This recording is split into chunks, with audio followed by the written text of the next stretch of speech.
Hello students, welcome to your chemistry class. So we are discussing chapter 4, chemical kinetics. So in our last class we have discussed about rate of chemical reaction, that means change in concentration of any one of the reactant or product per unit time. Okay, after that we have learned about average rate and instantaneous rate. When the time interval is large, then the rate is called average rate, but for a particular moment of time the rate of a reaction is known as instantaneous rate. Again we have learned when the delta t, which represents large time interval, tends to 0, then the average rate becomes equal to instantaneous rate. After that we have learned the different factors which affect rate of a chemical reaction. Okay, so we have learned that the factors are concentration of reactant, temperature, okay, catalyst, after that pressure, okay, then sunlight also. Those factors affect the rate of chemical reactions. And then we have discussed about rate law expression or rate law, and according to that law the rate of a chemical reaction is directly proportional to product of concentration of the reactant to the power some coefficients.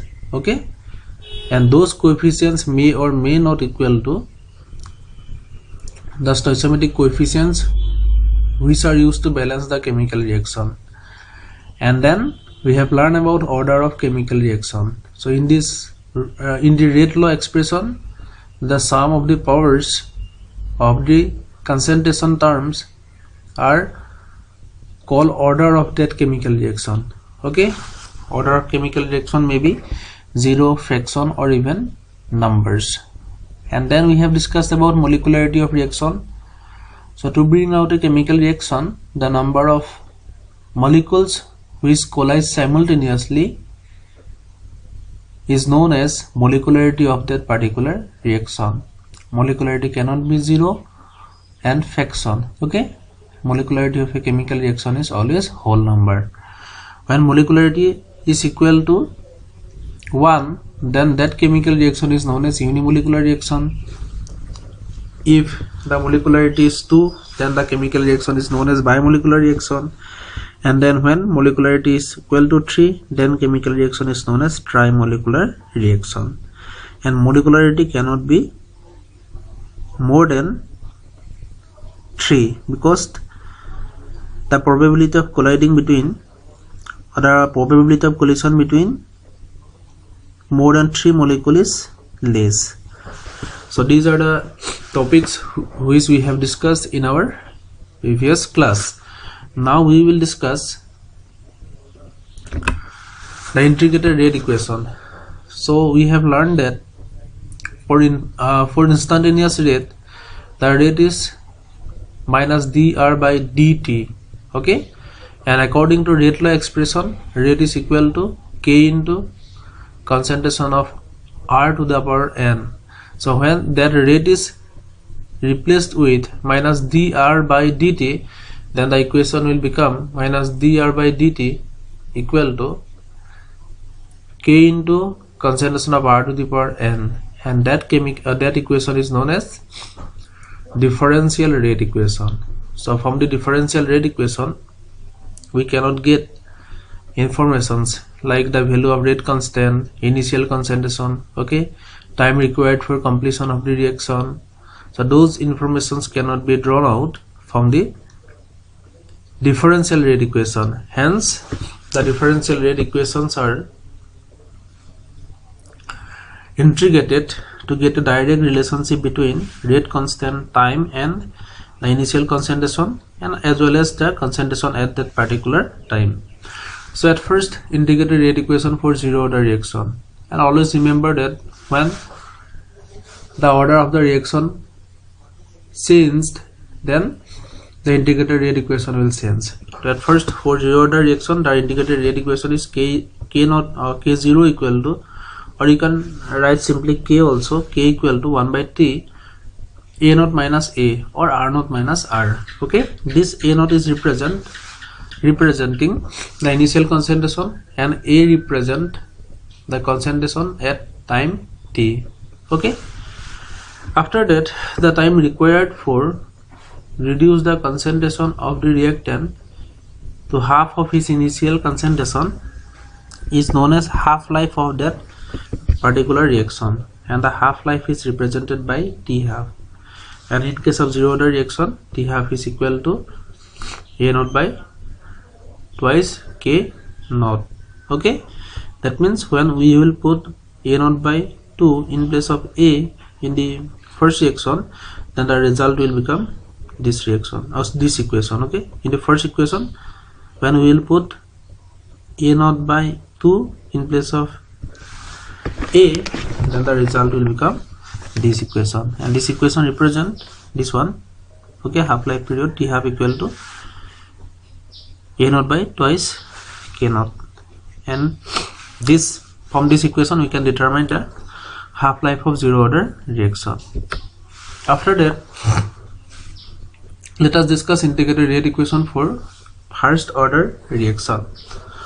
So first order reaction, for first order reaction, the integrated rate equation is this one: K1 equal to 2.303 divided by T log of A naught by A or R naught by R. Okay, and then for first order reaction, the half-life is T half equal to 0.693 divided by K1.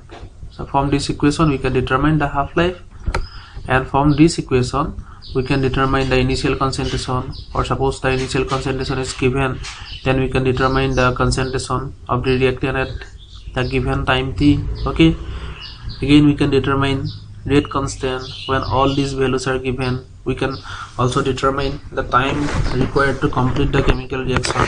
Okay, so integrated rate equations are very useful to determine initial concentration, time, and rate constant of some particular reactions. So after that,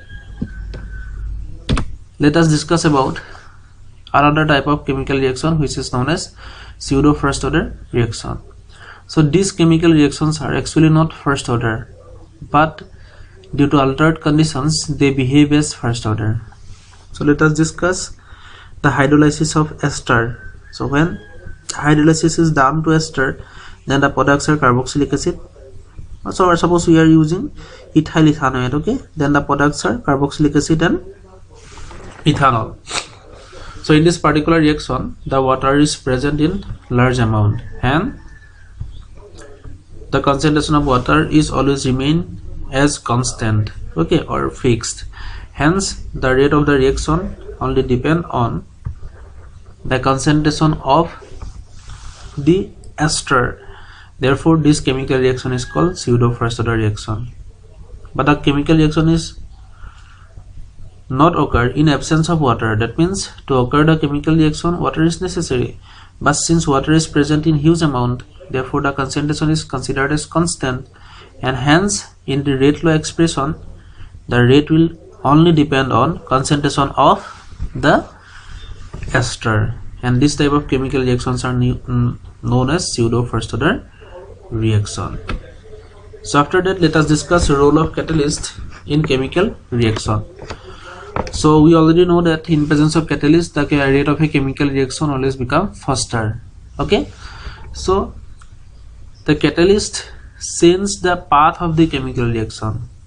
Okay, that means suppose earlier the path of the chemical reaction is this one, the solid line. Okay, and then in presence of catalyst, the rate will the path will change. The dotted line will represent the path of the chemical reaction in which the energy will low. That energy which is required is known as activation energy. So in presence of catalyst, the activation energy of the chemical reaction will become low, and hence more reactant molecules can jump this energy barrier. Okay, and resulting or the rate of the reaction become fast. So these are some important topics we have discussed in our this class. Okay, so we have completed the theory part of this chapter. That means we have discussed all the topics, and there are some other topics also, but those topics are deleted from the syllabus due to this COVID-19 pandemic. Okay, so in our next class we will solve some numericals. We have we already studied about some formulas or equations, and we will discuss how those equations can be used to solve numericals. So that's all for today's class. Thank you.